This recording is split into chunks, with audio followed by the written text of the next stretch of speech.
Rebel సాబ్ ఆ lyric నేనే రాశా. సరే ఇది నువ్వు దయ్యాన్ని పంపించావు, అది వాడిన మైక్ ఇది. ఓ మంచిదే కదా డార్లింగ్, ఆ దెయ్యం వల్లే 4 డబ్బులు వస్తున్నాయి ఇప్పుడు. అంటే బస్ స్టాప్ నుంచి ఈరోజు ఎయిర్పోర్ట్ దాకా వచ్చావు, ఎయిర్పోర్ట్ వచ్చేసాను అంతే. ఫ్లైట్ ఎక్కడమే ఆలస్యం. ఫ్లైట్ ఎక్కి తిరిగేసి కూడా వచ్చేసాను. సక్సెస్ ఫ్లైట్ ఎక్కిస్తున్నావా లేదా మమ్మల్ని? అది నీ చేతుల్లోనే ఉంది, నువ్వే కొడుతున్నావు అక్కడ. నా పని అయిపోయింది. నువ్వు ఎంత బాగా కొడితే. డార్లింగ్ చూడండి డార్లింగ్, అసలు ఫస్ట్ రోజు నుంచి ఈ మాట మీదే ఉన్నాడు. సరే మాట్లాడు, చెప్పు డార్లింగ్. నీ వెనక్కే నేను. చాలా మాట్లాడాలనుంది, చాలా చెప్పాలనుంది, కాకపోతే అన్నీ చెప్పు డార్లింగ్. నేను వెయిట్ చేస్తా. నీకు చాలా కామెడీగా ఉంది డార్లింగ్. మన అంతే కదా darling. Anyway thank you so much. First of all రెబల్స్కి చాలా థ్యాంక్స్. ఎందుకంటే నేను తీసిన సినిమాని బిగినింగ్ నుంచి నన్ను ఎంకరేజ్ చేస్తూ ఇంత దూరం తీసుకొచ్చారు. అసలు ఈ సినిమా, ఈ మూమెంటు, ఈ ఈవెంటు ఇక్కడికి వస్తాను అని అనుకుంటున్నానంటే కారణం ఇద్దరే. ఒకళ్ళు నా కింగ్ సైజ్ కట్అవుటు రెబల్ స్టార్, అట్లాగే ఈ సినిమాని మేమెంత ప్రేమించినా సరే వెనకడుగు వేయకుండా మమ్మల్ని నడిపించిన వ్యక్తి విశ్వాస్ సార్. మీకు ఎప్పటికీ రుణపడి ఉంటాను సార్. ఎందుకనంటే ఆయన లైఫ్ పెట్టేశారు ఈ సినిమాకి. పీపుల్స్ మీడియా మొత్తం, పీపుల్స్ మీడియా స్టాఫ్ కానీ, పీపుల్స్ మీడియాలో పనిచేసే ప్రతి ఒక్కళ్ళు కానీ, మనం ఈరోజు ఏదో ఇది నేను చెప్తున్నాను, ఒక సీదా ఒక ఫంక్షన్ కాదు ఇది. దీని వెనకాల చాలా కష్టం ఉంది, అంత ఈజీ కాదు. మేము ఒక రెబల్ స్టార్ని తీసుకుని వచ్చి, ప్రభాస్ గారిని తీసుకుని వచ్చి భోజనం పెట్టి పంపించేసే అలాంటి సినిమా తీయలేదు ఇది. ఆయన్ని తెచ్చుకున్నప్పుడు అలాంటి ఆ రేంజ్ ఫుడ్డే పెట్టాలని ఫిక్స్ అయ్యాం. అందుకని మీకు నేను చెప్తున్నాను, థియేటర్కి వచ్చిన వాళ్ళకి మాత్రం 100% ఎంత ఎఫర్ట్ పెట్టామో మీకు కళ్ళకు కనపడుతుంది. నెక్స్ట్ అసలు ఈ జర్నీ ఇక్కడ కొంచెం మాట్లాడాలి. నన్ను మా ఫ్రెండ్స్ అందరూ మాట్లాడమని చెప్తున్నారు. అంటే కథల్లోనూ, చరిత్రలోనూ, పుస్తకాల్లోనూ వింటూ ఉంటాం, ఆ దేవుడు అలా కిందకి దిగొచ్చాడు, కనకదుర్గమ్మ ఒక రిక్షావాడు కోసం కిందకు వచ్చింది, ఇట్లా వింటూ ఉంటాం, ఆ పుస్తకాల్లో చదువుతూ ఉంటాం. నా రియల్ లైఫ్లో ఆదిపురుష జరుగుతున్నప్పుడు బాంబే నుంచి కాల్ వచ్చింది. ఆయన రాముడు గెటప్లో ఉన్నప్పుడు ఈ మారుతి వెళ్ళాడు ఆయన దగ్గరికి. వెళ్ళిన తర్వాత అలా మా పరిచయం స్టార్ట్ అయింది. ఆయన ఆ రోజు బాగా నవ్వించానని అనుకున్నాను.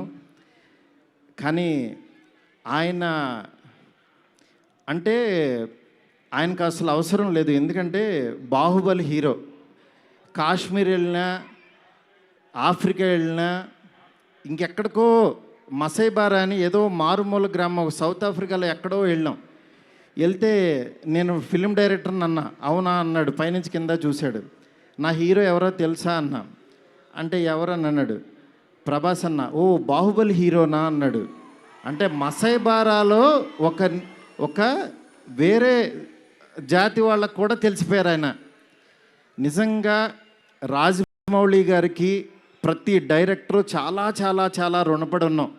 ఎందుకనంటే ఇవాళ పాన్ ఇండియా అని అందరూ కాల్ రేస్కి తిరుగుతున్నాం. కానీ ఒక వ్యక్తి లైఫ్ పెట్టేసి ఒక మీడియం రేంజ్ హీరోని ఒక పాన్ ఇండియాకి పరిచయం చేసి ప్రపంచానికి ఈరోజు ఒక పెద్ద కటౌట్ని నిలబెట్టారు ఆయన. నిజంగా మనం ఒక తెలుగు ఇండస్ట్రీకి ఈరోజు ఒక స్వర్ణయుగం లాంటిది. ఒక సుకుమార్ గారు, ఒక సందీప్ రెడ్డి వంగ, ఒక ప్రభాస్ గారు, అల్లు అర్జును, ఇట్లా అసలు ఎంతమంది ఎన్టీఆర్ గారు, ఇట్లా రామ్ చరణ్, ఇట్లా ఎంతమంది స్టార్స్ తయారవుతున్నారు. నాలాంటి ఒక మిడ్ రేంజ్ సినిమాలు ఒక 11 సినిమాలు చేశాను. నా రేంజ్లో నేను చేసుకుంటూ వెళ్ళిపోతున్నా. అలాంటి వాడిని కూడా నువ్వు ఇక్కడ కాదురా బాబు, నువ్వు రెబల్ యూనివర్సిటీలో జాయిన్ అవ్వు, నువ్వు పెద్దోడవు అని ఆ వ్యక్తి తీసుకొచ్చి నన్ను ఇక్కడ నుంచోబెట్టారు. ఈరోజు నిలబడి మాట్లాడుతున్నా.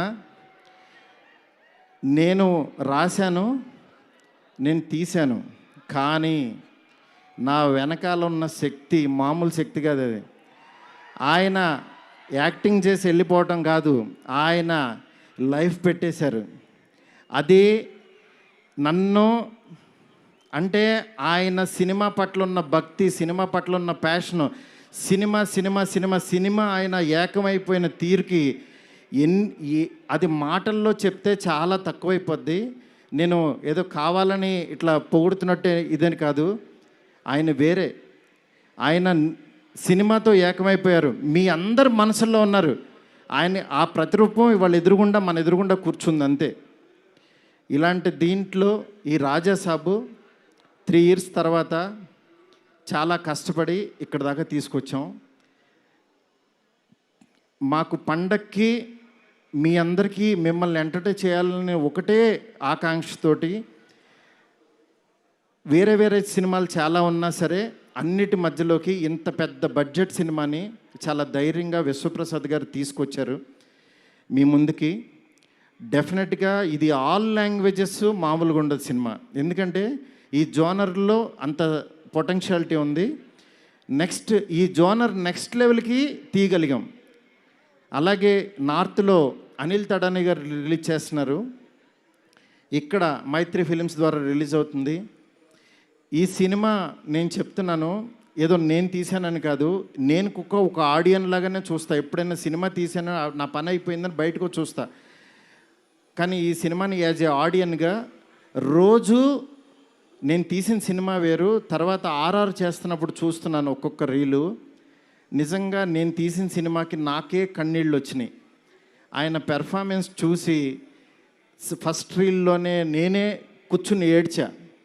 ఆయనకి మనోడు అలెక్సా లైట్స్ ఆఫ్ అని అంటాడు, అన్న తర్వాత నేను ఏడుస్తున్న సంగతి ఎవరికి తెలీదు. నిజంగా అంత గొప్ప పెర్ఫార్మెన్స్ని ఈ సినిమా కోసం ప్రాణం పెట్టిన ప్రభాస్ గారికి ఎంతైనా రుణపడి ఉంటాను. డార్లింగ్, మాటల్లో చెప్పలేను డార్లింగ్, నాకు ఏడుపు వస్తుంది డార్లింగ్ మిమ్మల్ని చూస్తే.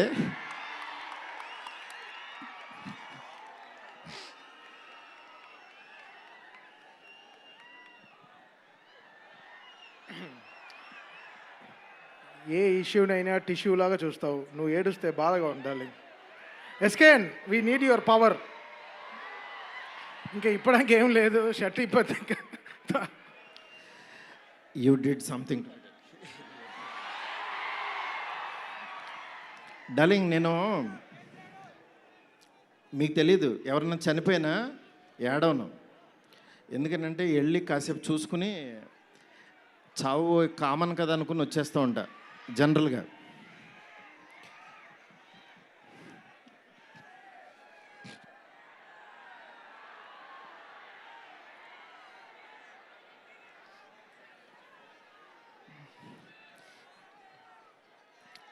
ఓకే, సారీ డార్లింగ్, ఎందుకంటే ఇది ఉండిపోయింది లోపల, ఇదంతా నా stress. Thank you darling, love you darling. ఇంకంతకు మించి చెప్పలేను. అలాగే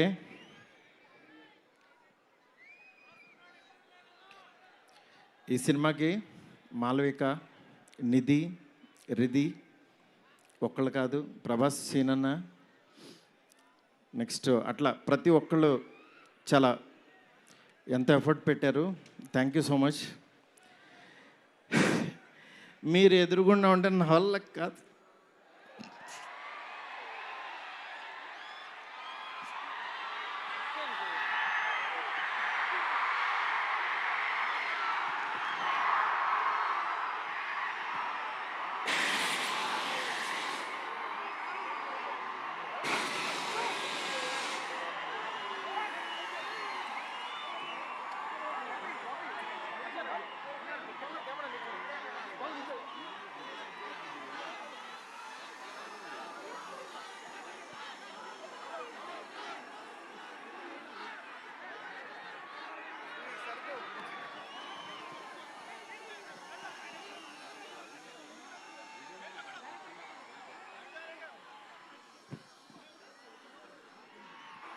I know it's a very, very emotional moment.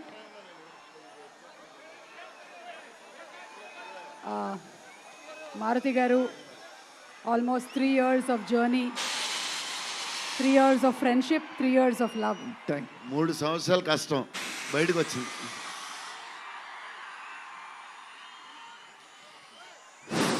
అయిపోయింది, నా పని అయిపోయింది, నా డ్యూటీ అయిపోయింది. నేను చెప్తున్నాను, సినిమా చూడండి అంతే. సినిమా చూడండి. సినిమాలో మిమ్మల్ని ఎక్కడన్నా 1% డిస్సాటిస్ఫాక్షన్ చేసినా నా ఇంటి అడ్రస్ పెడతా, రండి. 1% రెబల్స్ కానీ, ఫ్యాన్స్ కానీ, ఫ్యామిలీస్ కానీ, ఈయన్ని ప్రేమించే ఎవరైనా సరే మమ్మల్ని డిసప్పాయింట్ చేసావు మారుతి అని అంటే, విల్లా నెంబర్ 17 గుర్తుపెట్టుకోండి, కొండాపూర్లో ఉంటుంది, కొల్లా లగ్జూరియా, అక్కడికి రండి. ఇన్ని రోజులు మట్టి నేను ఈయన ఫోటోని ఇట్లా చూపిస్తూ ఉన్నాను కదా, ఇప్పుడు ఈయన్నే చూపిస్తున్నా. Vishwa sir, please come sir. People Media Factory అధినేత టీజీ విశ్వప్రసాద్ గారికి గట్టిగా చప్పట్లతో ఆహ్వానం పలుకుతాము. Raja Saab he's the man, producer. He's the man. మీరు చూస్తున్నారు ఈయన ఎంత ఎఫర్ట్ పెట్టారు. Thank you so much, thank you so much. And sorry, మిమ్మల్ని నవ్వించాలని అనుకున్నాను, నేను ఏడ్చాను ఇక్కడ. ఫస్ట్ టైము నేను సినిమా అంతా నవ్వించాడు డార్లింగ్. నేను ఎప్పుడు ఫస్ట్ సినిమా తీసినప్పుడు కూడా ఆడవలేదు, కానీ ఈ సినిమా మాత్రం thank you darling, love you darling. అలాగే నాకు సపోర్ట్ చేసిన నా ఫ్యామిలీ, నా వైఫ్ స్పందన, అలాగే నా పిల్లలు హియా, కేదార్, నీత, నెక్స్ట్ నా డైరెక్షన్ డిపార్ట్మెంట్, నా సైనికులు చచ్చిపోయారు ఒక్కొక్కళ్ళు. నేను అందరినీ సక్సెస్ మీట్లో ఒక్కొక్కళ్ళని పరిచయం చేస్తా. ఇక్కడ పనిచేసిన డిఓపి కానీ, ఆర్ట్ కానీ, ప్రతి ఒక్కళ్ళకి పేరు పేరున చాలా థ్యాంక్స్. ఎవరన్నా మర్చిపోతే క్షమించండి, నాకు ఇప్పుడు మాటలు రావు. Thank you so much. Thank you సుమ్ గారు. Thank you so much Maruthi గారు. అండ్ జస్ట్ ఒక్కసారి అందరినీ ఒక్కసారి జస్ట్ ఒకటే ఒక్క కోరిక మాది ఏంటంటే, జస్ట్ ప్రభాస్ గారు ఒక్క 2 నిమిషాలు సోలోగా స్టేజ్ మీద నించోవాలి అని. ఓకే, ఒక్క 2 నిమిషాలు జస్ట్ ప్రభాస్ గారు. ఎస్, విశ్వ గారు మాట్లాడే ముందు ప్రభాస్ గారిని ఒక్కళ్ళనే ఒక్కసారి ఇక్కడికి వచ్చి జస్ట్